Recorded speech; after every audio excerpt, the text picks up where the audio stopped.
کہ یہاں کا مادہ مٹی ہے، وہاں کا مادہ مشک و عنبر ہے،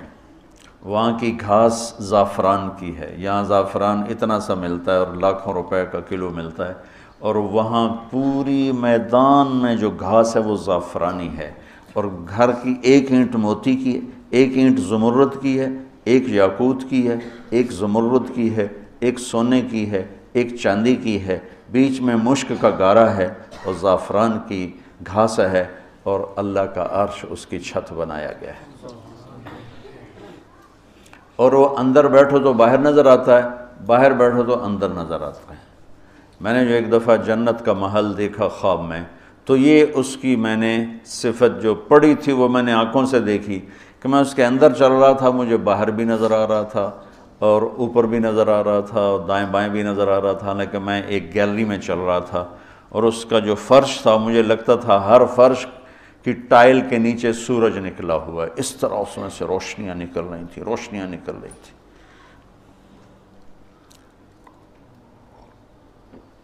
میں حور کو بیان کرتا ہوں جو ابن القیم نے لکھا ہے،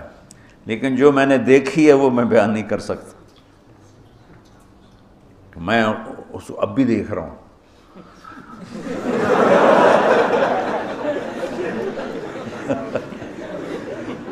میرے رب کی قسم، میں کیسے بتاؤں کہ وہ کیا حسن، کیسے بتاؤں؟ یقین مانو،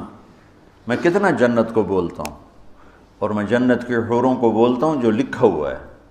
لیکن جو اللہ نے مجھے دکھایا وہ میرے پاس نہ لفظ ہے، اس کی مسکراہٹ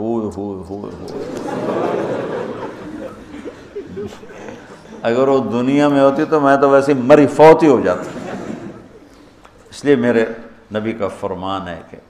لولا ان اللہ قضا لأہل الجنت الا یموت لمات من حسنها و جمالها، اللہ نے جنت کی لڑکی کو ایسا حسن و جمال دیا ہے، اگر موت مرنا گئی ہوتی تو اس کو دیکھ کے آنکھیں برداشت نہ کرتی، کلیجے پھٹ جاتے، مر جاتے۔ تو یہاں کی عورتوں کے لیے بھی بشارت ہے کہ ایمان والی نیک صالح پاک دامن عورت جنت کی اس حور سے 70,000 گنا زیادہ خوبصورت ہوگی۔ 70,000 گنا کا مطلب ہوتا ہے لا محدود۔ ایک دفعہ حضرت ام سلمہ نے پوچھا یا رسول اللہ، نساء الدنیا افضل ام نساء الجنہ، دنیا کی عورتیں افضل ہیں یا جنت کی عورتیں؟ آپ نے فرمایا بل نساء الدنیا، ام سلمہ دنیا کی عورت۔ تو انہوں نے کہا یا رسول اللہ وہ کیسے؟ یعنی ہم تو مٹی سے بنی ہیں اور گندگیوں میں بھری ہیں، اور وہ تو مشک عنبر زعفران کافور سے بنی ہیں، پاک پاکیزہ ہیں۔ تو آپ نے فرمایا ام سلمہ بصلاتہن وصیامہن وعبادتہن للہ عز وجل، ام سلمہ